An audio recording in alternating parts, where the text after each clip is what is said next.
Assalamualaikum Ibu Nini, apa kabarnya Ibu Nini? Alhamdulillah baik Bu Ena, sehat. Alhamdulillah ya Bu Nini. Baik Ibu Nini, hari ini saya mohon izin ya Bu untuk mewawancarai Ibu mengenai wacana praktik pengambilan keputusan yang selama ini Ibu jalankan, terutama untuk kasus-kasus di mana nilai-nilai kebajikan saling bersinggungan, atau untuk kasus-kasus dilema etika yang sama-sama benar. Ya. Selama Ibu menjadi pemimpin Bu atau kepala sekolah di SD Tujuan ini, saya mau minta Ibu menceritakan nih Bu kasus-kasus yang Ibu anggap dilema etika atau bujukan moral yang pernah ada Bu. Pernahkah terjadi Bu? Ya, kalau di etika itu kan ini kalau saya mau pengertiannya kan dua-dua itu baik. Tapi di antara dua-dua baik ini tetap ada satu keputusan ya. Mungkin di setiap sekolah itu ada Bu Era. SD 76 juga ada kasus yang namanya dilema etika ketika saya sebagai seorang kepala sekolah harus memilih yang mana yang paling baik untuk sekolah. Contohnya salah satunya adalah pembagian tugas mengajar, di mana semua berkepentingan.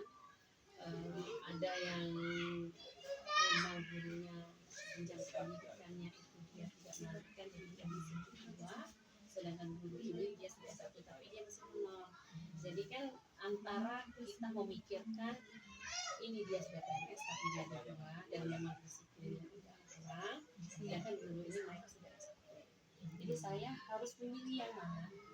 Akhirnya saya memutuskan yang namanya itu harus ada yang terbaik dengan berbagai pertimbangan pada saya sendiri dari berbagai pihak yang akan membantu saya mengambil keputusan ini.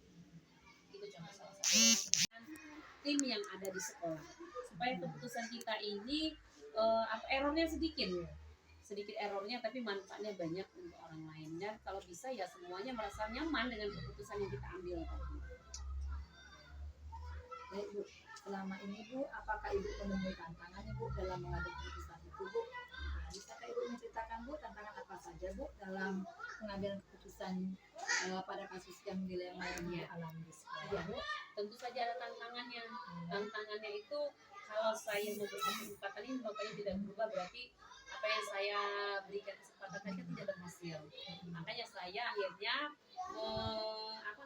menanggulangi atau supaya meminimalkan tantangan ini tadi supaya dia bisa tidak terjadi. Akhirnya saya membuat komitmen dengan si guru ini tadi.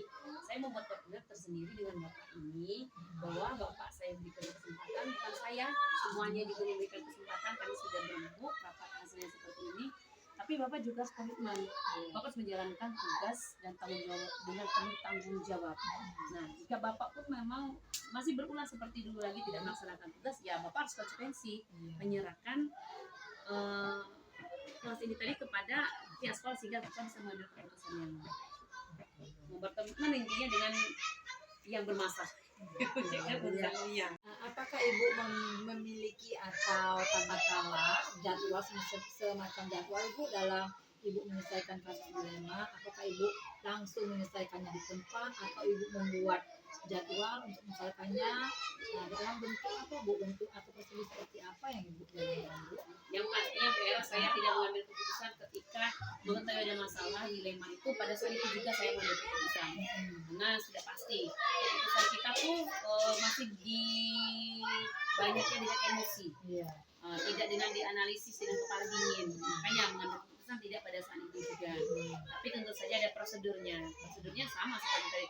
Saya telaah dulu secara pribadi ya, secara saya sendiri saya telaah.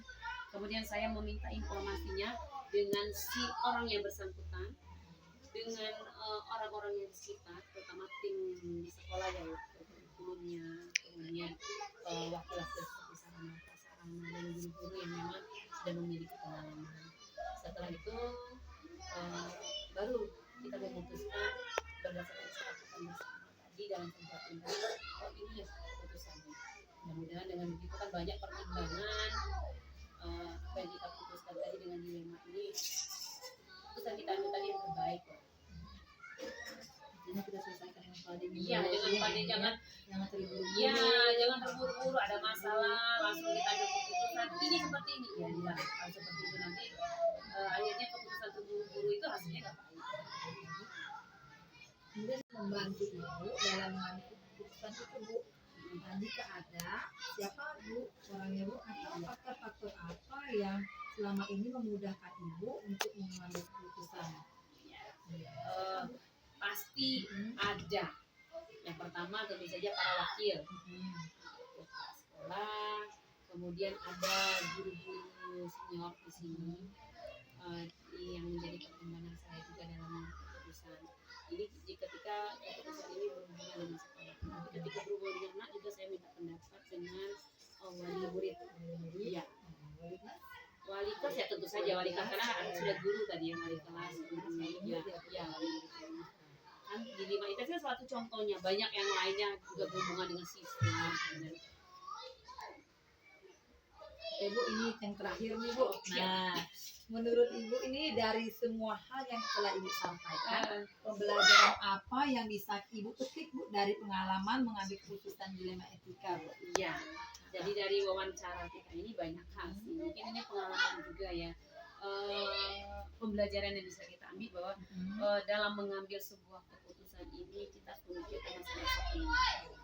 Jadi kita telah dulu, kita minta pendapat dari berbagai pihak, lalu kita mengambil sebuah keputusan. Jadi tidak bisa, harus ada prosedurnya, untukan jadwalnya kita ketika mau mengambil keputusan. Dan mengambil keputusan itu juga harus sesuai, nggak bisa semuanya melibatkan emosi hati nurani, tapi dengan logika juga Bu Era. Jadi dengan logika itu ya kalau melanggar sesuai aturan ya nggak bisa. Tapi kalau kita memikirkan oh ini dengan hati kita dengan peraturan, ketika dia sinkron baru kita ambil keputusan.